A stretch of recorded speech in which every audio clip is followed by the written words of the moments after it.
pues no saben cómo reaccionar. Y parece ser que este era uno de los grandes problemas que Israel tenía en aquel momento. Sabían ir todos unidos contra un enemigo, pero como los filisteos estaban planteando que solamente uno se enfrentara a Goliat, pues ellos se quedaron paralizados porque no estaban acostumbrados a pelear así. Todos, ¿verdad? Todos los israelitas contra los filisteos contra ellos, a eso sí, en el valle, en la montaña, con espadas, con jabalinas, con flechas, con arcos, con lo que fuera. Pero eso de que uno fuera a pelear contra otro, pues ellos nunca lo habían visto y por eso no sabían cómo reaccionar. Y es que las pruebas que van a venir a nuestras vidas no siempre van a venir igual, pero las pruebas que han venido a nuestra vida y que con la ayuda del Señor hemos logrado superar, nos tienen que preparar y nos tienen que ayudar a reconocer cómo actuar en las pruebas que van a venir sí o sí a nuestra vida, ¿verdad? David presenta su currículum. Tú tienes un currículum en el Señor, sea pequeño, sea grande, sea visible o no. Tú tienes un bagaje, tú tienes una trayectoria con el Señor. Lógicamente unos pueden hablar de más cosas que otros, pero lo que está bien claro que David en ese momento no podía presumir de ser un soldado en el ejército de Saúl, porque no tenía la edad para hacerlo. Pero él dijo, bueno, yo no soy un soldado, yo no tengo armadura, yo no formo parte de los escuadrones de Israel, pero yo quiero decirles a todos ustedes, porque veo que no lo saben, que para mí pelear contra el gigante filisteo a mí no me resulta complicado. Porque yo sí sé lo que es pelear uno contra uno. Yo no sé lo que es ir a la guerra con un montón de soldados que me respalden. Pero yo cuando fui a pelear con el león nadie vino a ayudarme. Y lo vencí. Y yo cuando fui a pelear contra aquel oso que quería despedazar el rebaño de las ovejas de mi padre, yo fui solo. Allí no estaba ni mi padre, ni mis hermanos, ni ningún hermano que me ayudara. Hay conflictos espirituales en la vida que tendremos que unir fuerzas todos para ir contra ese enemigo, contra ese ataque. Pero habrán otro tipo de pruebas o de ataques que vendrán a nuestra vida en los que te vas a tener que enfrentar tú solita. Y tú dices, ¿y ahora qué hago? Bueno, gracias a Dios tenemos el manual. Tenemos la Biblia, la palabra de Dios, a través de la cual podemos descubrir cómo tenemos que reaccionar ante esa situación que no afecta a la iglesia. No es algo que nos está afectando a todos. ¿Se acuerdan cuando, por ejemplo, nos confinaron? Tuvimos que darle vueltas a la cabeza y decir, bueno, vamos a hacer esto, vamos a hacer lo otro, cada uno en su casa, creamos aquel grupo de WhatsApp y era algo que nos, digamos, que nos afectaba a todos. Pero luego hay muchas cosas que son tuyas, particulares, que no me afectan a mí, o las mías no te afectan a ti. Pero también tenemos que estar preparados y saber cómo reaccionar en todo momento. Ahora bien, cuando una persona en el mundo espiritual obtiene una victoria, hay muchas cosas que cambian. Cosas que se pueden ver, otras que no se pueden ver, pero no significa de que no hayan cambiado. Por ejemplo, yo he hecho una pequeña lista, seguramente se me quedan muchas cosas fuera, de algunas cosas que cambiaron el día que David derrotó a Goliat. Por ejemplo, cuando él llega al campamento, una pregunta que él hace es, ¿qué le dará el rey como recompensa al hombre que derrote a Goliat? Y entonces fíjate lo que le dicen. Quiero que lean conmigo en el capítulo 17 de Primera de Samuel, el verso 25, dice así. Cada uno de los de Israel decía, ¿nos habéis visto aquel hombre que ha salido? Él se adelanta para provocar a Israel, pero ahora viene una palabra muy interesante. Al que le venciere, va a ser una recompensa solamente para el que logre vencer al enemigo, al gigante Goliat. El rey le enriquecerá con grandes riquezas. Le dará su hija y eximirá de tributos a la casa de su padre en Israel. Fíjate las tres cosas que obtendría como recompensa el hombre que venciera a Goliat. Número uno, sería enriquecido, se convertiría en parte de la familia del rey, porque el rey le daría una de sus hijas, y eximiría de tributos a la casa de su padre en Israel. ¿Merecía la pena o no ir a pelear contra el gigante Goliat? Se habrán presentado 1000 como voluntarios, ¿no? Habrán dicho, pues yo quiero eso. Yo quiero ser rico, quiero ser yerno del rey y quiero que además toda mi familia quede excluida de pagar impuestos? Pues la cruda realidad es que no se presentó nadie. La recompensa era extraordinaria, pero los voluntarios brillaron por su ausencia. Solamente David dijo, bueno, pues yo voy a ir a pelear. Pero él no fue a pelear contra el gigante Goliat por la recompensa. Él iba a ir con recompensa o sin recompensa. Él no estaba allí para hacerse rico aprovechando una oportunidad, ¿verdad? Y para bendecir a su familia, librándola de pagar terribles impuestos que tenían que pagar, ¿verdad? Él fue allí porque primeramente su padre lo mandó y él iba a ir porque él en ese momento, ese día, él se sentía como el representante de Dios en el pueblo. No va nadie, no va el rey, no va el hijo del rey, Jonatán o los demás hijos, no va nadie, no van mis hermanos. Bueno, pues voy yo, porque yo entiendo que esta es una oportunidad para que todo mi pueblo y todos los gentiles que están aquí sepan que nuestro Dios es un Dios que marca la diferencia, con recompensa o sin recompensa. Y yo voy allí, yo le voy a vencer, y es cuando él hace aquella tremenda declaración. Él no habla de, bueno, tal vez, vamos a ver lo que pasa, que se haga la voluntad de Dios, que sea lo que Dios quiera, en fin. No, él habla con una seguridad tremenda. Es que hay momentos en la vida en el que no te puedes dar el lujo de dudar. Es sí o sí, es vida o muerte, es cara o cruz, no hay vuelta de hojas. Él no dice, bueno, en algún día tal vez vamos a ver si llevas 40 días molestándonos por la mañana, por la tarde y por la noche, pues vamos a ver si poquito a poco, es que esa batalla no se iba a ganar poquito a poco. Mira, hay cosas en tu vida y en la mía y en la de todos y cada uno de nosotros que poco a poco las vamos a ir superando. ¿Estamos de acuerdo? Hay gente que me dice, bueno, yo tengo este vicio, o yo tengo esta atadura, o yo tengo esta costumbre. Mira, yo voy a ir poquito a poco. ¿Has conocido gente que habla así? ¿Tú eres de los que hablas así? Hay gente que me dice, poco a poco, sin prisa. Un poquito hoy, un poquito mañana. Ahora 3, mañana 2, pasado ninguno, pasado mañana 18. Poquito a poco.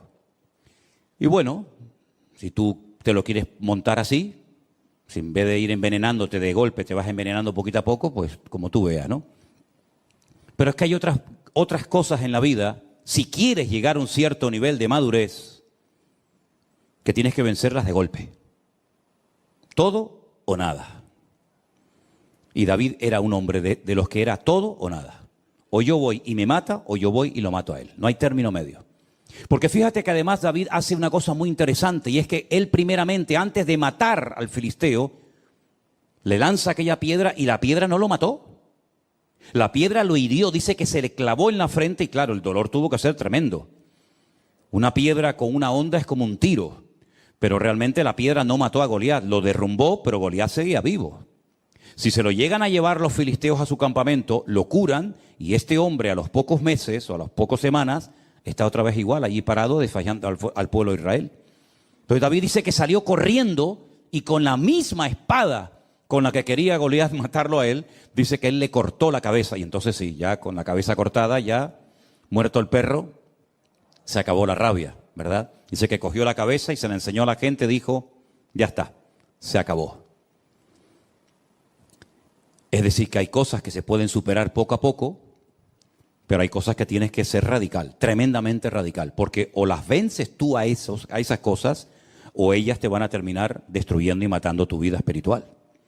Entonces David entendió que era un día clave en la historia del pueblo de Israel. Hay días en nuestras vidas que son claves. Hay días que marcan algo en el mundo espiritual, que se queda como una especie de marca indeleble en el mundo espiritual, que marcan una diferencia. Por ejemplo, el día que Abraham estuvo dispuesto a sacrificar a su hijo, eso quedó ahí marcado para el resto de la historia. El día que Jacob peleó con aquel hombre que dice la Biblia, no te dejaré, no te voy a soltar hasta que no me bendigas, ese día fue un día clave en la vida de Jacob. El día que sale de la cárcel José y le logra interpretar los sueños al faraón y le dice, mira, no solamente va a pasar esto, esto y esto y esto en los próximos 14 años, sino que además tienes que hacer esto. Ese día marcó un antes y un después en su vida y en la vida del pueblo de los egipcios. Así que hay muchos días que se presentarán en nuestra vida, digamos que, bueno, sin pena ni gloria, por así decirlo, pero hay otros días que son claves, ahí tienes que dar la talla, ahí no puedes dudar. Ese día es el día que marca algo importante que te va a cambiar de por vida. De hecho, la vida de David nunca más volvió a ser la misma después de ese día. Ese día, o al poco tiempo de ese día, comenzaron a ocurrir cosas muy interesantes. Vamos a leer algunas. Capítulo 18, verso 1. Aconteció que cuando él hubo acabado de hablar con Saúl, porque después de derrotar al gigante, él fue, habló con Saúl. Claro, el libro de Samuel a veces como que confunde un poco, porque se conocían o no se conocían. Bueno, como no está en orden cronológico, podemos tener diferentes opiniones. Pero lo que está bien claro es que David habló personalmente con el rey Saúl el día que derrotó al gigante Goliat. Y en ese día, en esa conversación, estaba presente un muchacho llamado Jonatán, que era el príncipe de Israel, el futuro heredero, el hijo del rey. Y aconteció que cuando él hubo acabado de hablar con Saúl, el alma de Jonatán quedó ligada con la de David y lo amó Jonatán como a sí mismo. Claro, los mal pensados, los de mente corrupta y los perversos, siempre le quieren dar una interpretación incorrecta al texto. Pero allí se fraguó y nació una amistad preciosa entre Jonatán y David, entre David y Jonatán, una amistad limpia, una amistad pura, una amistad verdadera. Y como él llegó a escribir tiempo más tarde, es mejor un amigo que a veces un hermano, ¿verdad? Entonces, eso es algo que ocurrió ese día. Ahí empezó una amistad, una relación entre amigos preciosa. Segunda cosa que ocurre, vamos a leer a partir del versículo 6, si os parece. Aconteció que cuando ellos volvían, cuando David volvió de matar al filisteo, salieron las mujeres de todas las ciudades de Israel cantando y danzando para recibir al rey Saúl, con panderos, con cánticos de alegría y con instrumentos de música.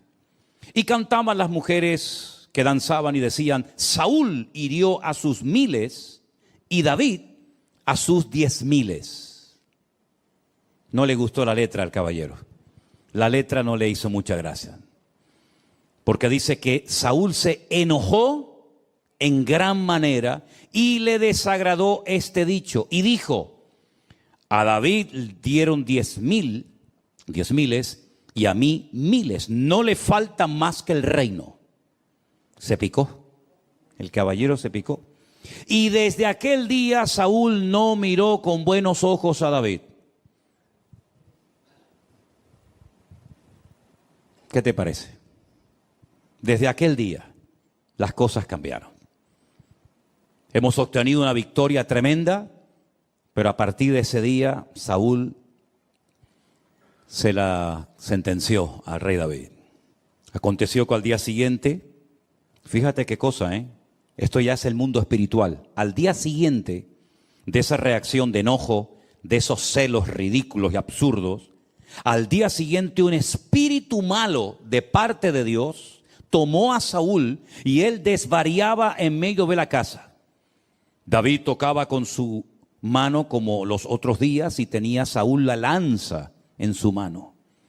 Y arrojó Saúl la lanza diciendo: enclavaré a David a la pared. Pero David lo evadió 2 veces. Fíjate las cosas que comienzan a cambiar a raíz de la gran victoria que ha beneficiado a todo el país, incluido al rey. Enojo, rabia, celos, envidia. ¿Qué te parece? ¿Buscó David en algún momento la reacción de Saúl de esta manera? Jamás. Pero hay cosas que tú no puedes evitar. Hay algunas cosas, muchas cosas podemos evitar en la vida, pero hay otras muchas cosas que, por mucho que le des vueltas a la cabeza, hay cosas que no puedes evitar. Y una de ellas era que Saúl odiara y le tuviera unos celos enfermizos al joven David. Desde aquel día no lo miró bien. Unos celos tremendos. Y el resto de sus años los dedicó a perseguir a David. David al final saben que tiene que huir. Y durante muchos años, desde los 17 aproximadamente, hasta los 30 que llega a ocupar el trono de Israel, está huyendo de cueva en cueva, de lugar en lugar, hasta que finalmente él dice: bueno, en algún momento me va a matar este hombre, me va a quitar la vida a Saúl. Dice que se fue a vivir con los filisteos. Pero claro, si llega a los filisteos, cuando tú le has matado al gigante filisteo, en cuanto te vean aparecer por allí, te van a matar a ti. ¿Qué es lo que hace David? Que era tremendo. Finge que está loco. y se le cae la baba por la cara y se hace el loco y pintan las paredes y el rey dice, ¿no tengo yo bastantes locos para que me venga otro más? Y bueno, al final el loco fue una ayuda tremenda para el rey de los filisteos, en fin. Ahora llegó el momento en el que Saúl tenía que cumplir la palabra que había dado. El hombre que venciere a Goliat, yo le voy a dar a mi hija y lo voy a convertir en mi yerno. Vamos a ver si cumplió la palabra, ¿les parece? Versículo 17. Entonces Saúl le dijo a David, he aquí yo te daré a Merab, mi hija mayor. Generalmente se daba a la mayor y luego se daba a la menor, ¿verdad? Saben que en las notas musicales hay notas mayores y notas menores, ¿no? Pues le iba a dar la mayor y al final le dio la menor. Con tal de que seas hombre valiente y pelees las batallas del Señor. Mas Saúl decía, no será mi mano contra él, sino que será contra él la mano de los filisteos. Fíjate tú el plan que comienza a fraguar Saúl para quitarse de medio a David. Pero David le respondió a Saúl, ¿quién soy yo o qué es mi vida o la familia de mi padre en Israel para que yo sea yerno del rey? Oye, ese privilegio de ser yerno del rey no lo tiene todo el mundo, ¿verdad? ¿O eres de sangre azul? Ninguno aquí es de sangre azul, ¿no? ¿O no tienes ninguna posibilidad de llegar a ser familia del rey? Llegado el tiempo en el que Merab, la hija de Saúl, se había de dar a David, fue dada por mujer a Adriel. Ah, mira dónde sale este. Mira dónde sale Adriel. El meolatita. Estudien la historia de este Adriel, por cierto, muy interesante. No tengo tiempo ahora para entrar en eso, pero fíjense por dónde. Pero Mical, la otra hija de Saúl, amaba a David. Y fue dicho a Saúl y le pareció bien a sus ojos. Y Saúl dijo, yo se la daré para que le sea por lazo y para que la mano de los filisteos sea contra él. ¿Me dejan que les diga una cosa?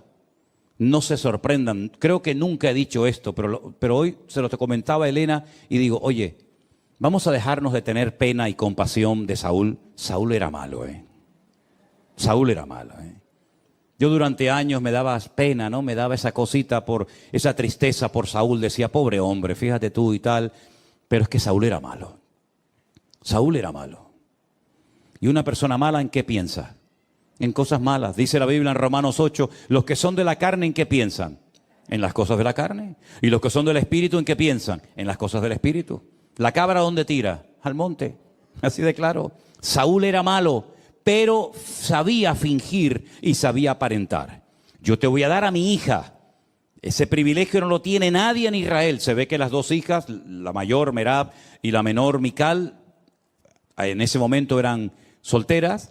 Y claro, oye, es un detallazo por parte del rey permitirle casarse con una de sus hijas. Entonces él va a quedar bien ante la gente, pero es que en el fondo esa no es la intención de Saúl. La intención es que los mismos filisteos acaben con la vida de David. Y mira lo que él intenta hacer. Saúl le dijo, yo se la daré para que sea lazo, para que la mano de los filisteos sea contra él. Dijo pues Saúl a David por segunda vez, tú serás mi yerno hoy.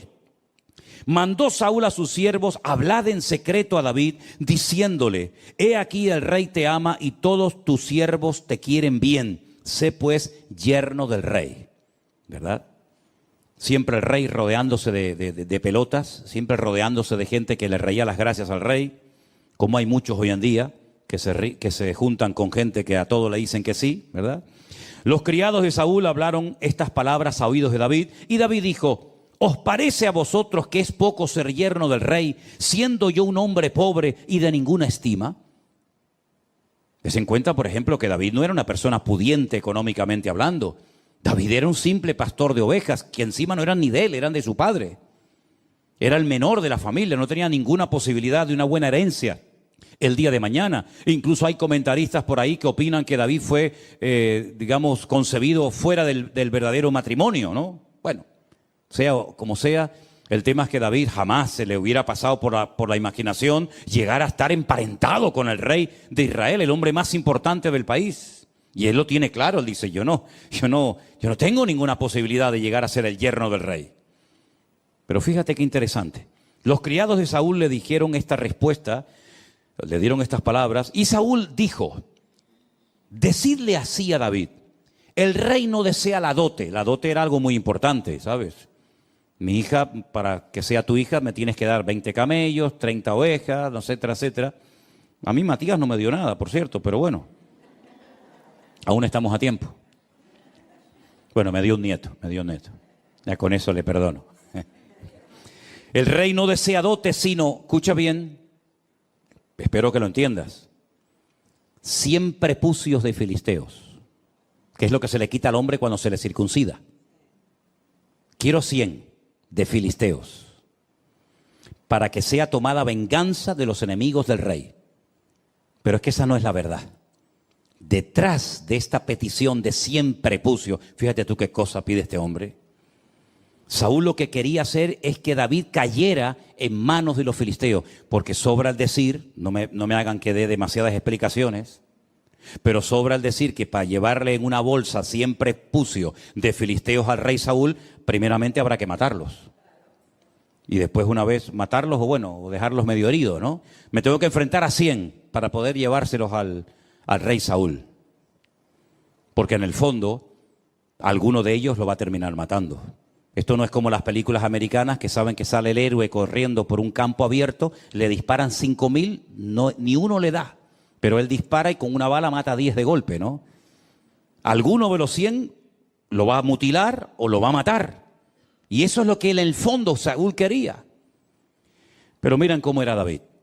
Cuando sus siervos declararon a David estas palabras, le pareció bien la cosa. Es que le pareció bien la cosa, increíble. A mí me dicen eso y dice, vete tú a cortarlo, vete tú a cogerlo. Le pareció bien, dice, a los ojos de David, para ser yerno del rey. Y antes que el plazo se cumpliese, David se levantó, se fue con su gente y mató a 200. ¿Cuánto pedía el rey Saúl? 100. Este mata a 200. Los mató, Mató a 200 filisteos y trajo los prepucios de ellos y los entregó todos al rey, a fin de hacerse yerno del rey. Y Saúl le dio a su hija Mical por mujer. Si yo te doy más de lo que tú me pides, 100, toma 200, y ahora me tienes que dar a tu hija mayor. No, le da la menor, le da Mical. Pero Saúl, viendo y considerando que el Señor estaba con David y que su hija Mical lo amaba, tuvo más temor de David y fue Saúl enemigo de David. ¿Cuánto tiempo? Todos los días. Todos los días de la vida que duró, odiaba y no podía ver en pintura a David. ¿Qué te parece? El ungido, este era el ungido. Imagínate los que no eran ungidos, ¿no? Este era el ungido de Jehová. Este era el que tenía que ser un ejemplo a la grey. Este era el que tenía que ser agradecido porque por fin había aparecido un desconocido y había arreglado el problema nacional de deshacerse del cuerpo, de la vida del gigante Goliat. Y mira cómo le paga, tratando de matarlo, tratando de desacreditarlo, persiguiéndolo de noche y de día por todas partes, con unos celos que en vez de cortarlos, los fue alimentando día a día. Y al final, si ustedes leen la historia de Saúl, que la encontramos en la Biblia, la vida de Saúl fue un auténtico desastre. Mató a sacerdotes, le echó la culpa al pueblo de muchos actos de desobediencia que hizo a lo largo de su vida. Se fue a consultar con una adivina en un pueblo llamado Endor, en el norte de Israel. Al final termina suicidándose, tirándose sobre una espada y quitándose la vida. Dejó al país en la ruina. Económicamente el país lo dejó en la bancarrota más absoluta. Los filisteos incluso se atrevieron a robar y llevarse a su terreno el arca de la alianza, que ya saben lo que era el arca de la alianza, ¿verdad?, en aquellos tiempos. Es un auténtico desastre. Y no me digan a mí que Saúl no tuvo ayuda y buenos consejeros, como por ejemplo el profeta Samuel, que le decía lo que tenía que hacer, lo que no tenía que hacer. Espérate, no hagas esto, no te precipites, no corras, espera. Sin embargo, echó por la borda su vida. Así que cambios, pues mira, en lo espiritual todos los que quieras y más. Se convierte en yerno del rey, empieza una hermosa amistad con su hijo, con Jonatán, con el príncipe de Israel. Se desatan los celos de Saúl con la intención de matarlo, se convierte en un rey falso que aparentemente te quiere bendecir, que aparentemente te quiere ayudar, pero en el fondo lo que quiere es quitarte de en medio, ¿verdad? No, yo quiero que seas mi yerno. Tráeme 100 prepucios con la intención de que lo maten, ¿verdad? Se convierte en un rey mentiroso, en un rey manipulador, en una persona muy peligrosa, porque dice la Biblia que en varias ocasiones David estaba tocando el arpa para él, para calmarlo, y dice la Biblia que cogía la lanza y se la lanzaba para clavarlo en la pared como si fuera una cucaracha, ¿verdad? Un hombre tremendamente agresivo, peligroso, amargado, frustrado, que llevó al país a la ruina. Y David en medio. David nunca se levantó contra él dando una especie de golpe de estado, sino que él esperó, dejaba todo en las manos del Señor. En aquella época compuso salmos extraordinarios. Puedes leer las sensaciones, las tristezas de David, las luchas tremendas, la soledad, las horas, días, semanas, solo, ¿verdad? Por esos montes huyendo de Saúl, siempre pendiente de que me atacaran por la noche, por el día, por la montaña, por arriba, por abajo, ¿verdad? Pero el Señor lo cuidó y el Señor lo protegió. Cuando tú comiences a obtener victorias espirituales en tu vida, vas a desatar la ira del enemigo, pero también vas a desatar la bendición de Dios sobre tu vida. Tienes que saber esto. Como dijo alguien, si no quieres que te pase nada, que nadie diga nada mal de ti, que nadie se meta contigo, que nadie te cuestione, que nadie te critica, no hagas nada. Es que no tenías ni que haber nacido. Porque ya desde el día que nacimos, ya siempre alguien dijo, qué feíto era, ¿no? Y aún no dice nada, otro dice, ay, qué guapo, otro era feíto, otro era feo. Desde el mismo día que nacimos ya comenzó la batalla de la vida. Pero es que además nosotros no solamente estamos en el mundo natural, como todos los seres humanos, sino que nos hemos pasado de bando. En el mundo espiritual hay dos bandos, el del diablo, Satanás, las tinieblas, y el bando de luz, del Señor, ¿verdad? De la bendición de Dios. Y hemos pasado, como dijo el Señor, de muerte a vida. Claro, el otro no está contento con ese cambio, porque sabe que ahora tienes tú una victoria que ya le gustaría a él tener. Ahora tú tienes una influencia, una capacidad en el mundo espiritual que él no va a tener jamás en la vida. Y eso va a despertar envidia, eso va a despertar celos, eso va a despertar pues tantas y tantas cosas. ¿Y dónde va a venir la guerra? Pues desde adentro. El Señor Jesucristo un día nos dio una información tremenda. Dice que los mayores enemigos a veces, no siempre, pero a veces pueden surgir hasta dentro del mismo seno familiar. Dentro de la misma familia. Ese cuñado con el que te llevabas tan bien, ese primo, ese abuelo, ese tío, ese sobrino, con el cual pues antes jugabas al fútbol, iban de excursión y cantaban y lo pasaban bien. Ahora, por el simple hecho de haberte convertido, pues ahora parece que te has convertido en su enemigo. Pero no tienes que asustarte. Al mismo Señor Jesucristo le pasó. Sus propios hermanos, que los tuvo, le decían al Señor, Señor, ¿por qué no vas a otros lugares para que te oigan y te conozcan y sepan de tus enseñanzas? Pero no lo decían porque tuvieran una sana intención de que la gente escuchara el Evangelio, sino para quitárselo de encima, porque se avergonzaban de él. ¿Qué te parece? Y el Señor, ya dijo en cierta ocasión, los mayores enemigos a veces surgen dentro del sector o del ambiente del que menos te imaginas. Incluso la Biblia dice que en los últimos tiempos tal vez la nuera se levante contra la suegra contra la nuera, los hijos contra los padres contra los hijos. Eso va a ser una revolución tremenda, y para todo eso tú tienes que estar preparado. Y dice, y no sorprendáis, dice Pedro en una de sus cartas, no sorprendáis del fuego de prueba que os ha sobrevenido. Dice, como si alguna cosa extraña os aconteciera. Mira, sinceramente te deberías de sorprender de que no te pase nada. Eso es lo que te debería de preocupar. No tengo pruebas, no tengo dificultades, no hay problemas, todo parece que va sobre ruedas. Eso es lo que te debería de poner nervioso. Pero pasar por pruebas, por luchas, por dificultades, pues eso es lo lógico, eso es lo normal. Eso es lo que necesitamos para mantenernos humildes y dependientes del Señor, y que no nos creamos que ya no necesitamos de nada ni de nadie. Por eso Pedro dice, no os sorprendáis, hermanos, del fuego de prueba que os ha sobrevenido, como si alguna cosa extraña os aconteciese, sino tener en cuenta que las mismas pruebas que tú estás pasando, o mayores, las están pasando nuestros hermanos en otras partes del mundo. Por lo tanto, no es cuestión de una ridícula resignación y decir, bueno, a mí me tocó esto y aquí... No. Sino, oye, levántate, pelea, lucha, pelea la buena batalla, dice la Biblia. Pablo dice, pelea, esfuérzate, echa mano de la vida eterna. Él habla de una armadura, él habla de casco, él habla de espada, habla de yelmo. Es decir, él está empleando incluso hasta términos militares. Porque la guerra espiritual es real y tú tienes que saberla. Y no derrumbarte, no venirte abajo y decir, bueno, ¿qué me está pasando? No sé, yo estoy leyendo la Biblia, estoy orando, estoy haciendo las cosas bien. ¿Por qué me pasa eso? Pues precisamente por eso.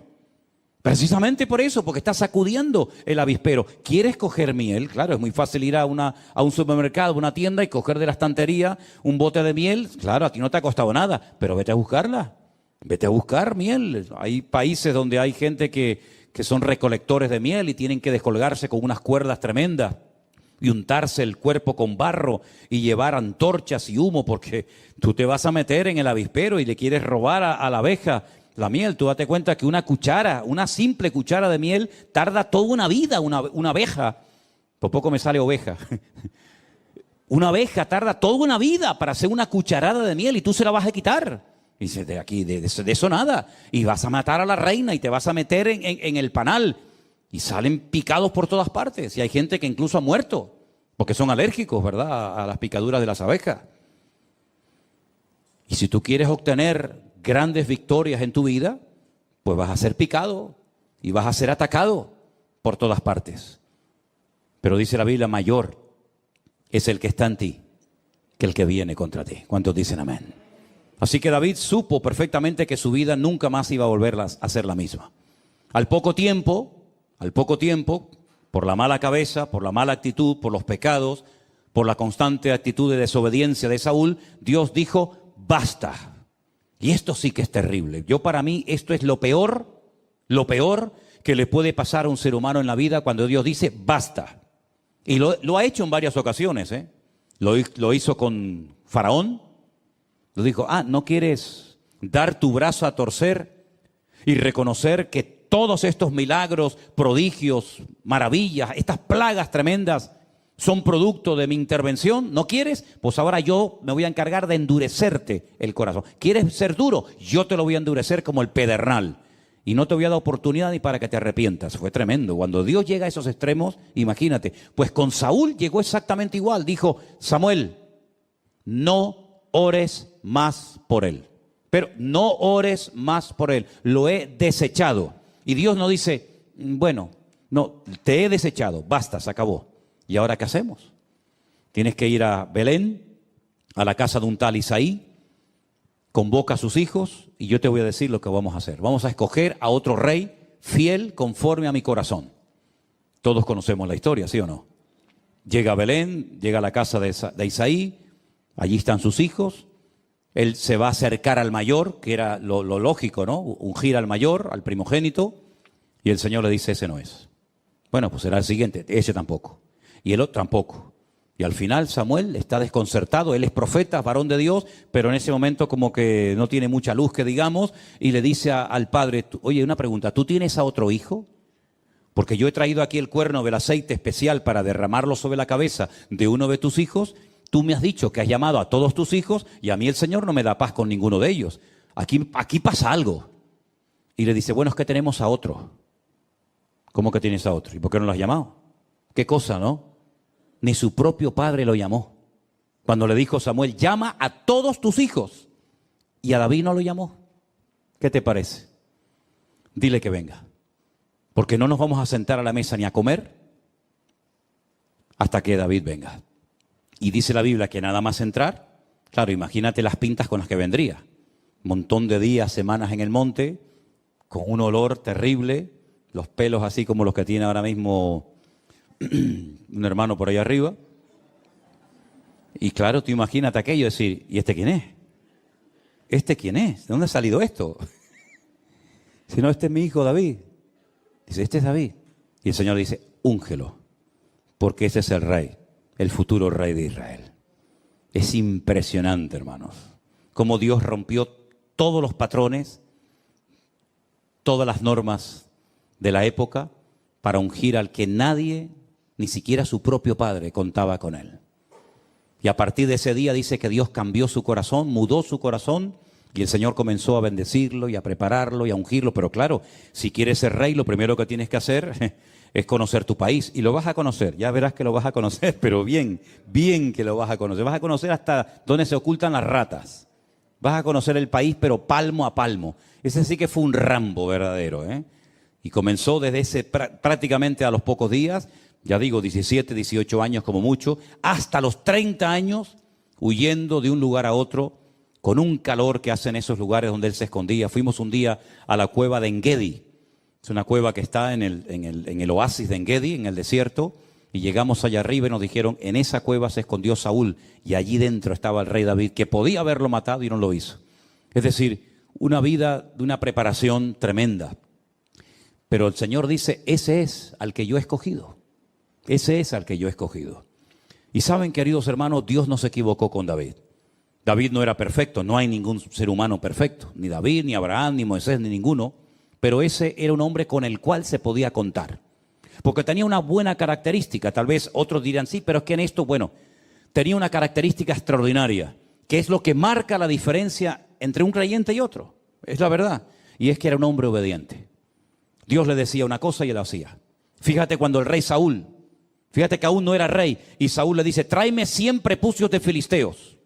Él no era tonto, él sabía que podía perder la vida peleando contra 100 filisteos, y no le trae 100, le trae el doble, le trae 200, pero es que era así, era tremendamente radical, siempre iba más allá de lo que se le pedía. El padre le dijo, pero esto lo tenía ya era su naturaleza, era parte de su esencia, de su personalidad. 100 prepucios, no, 200.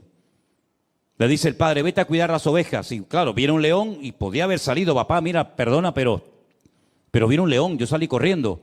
No, mi padre me ha dicho que cuide las ovejas y yo voy a cuidarlas, aunque tenga que pelear contra un león. Nosotros lo hubiéramos hecho, hermano. Tú lo hubieras hecho, Luis.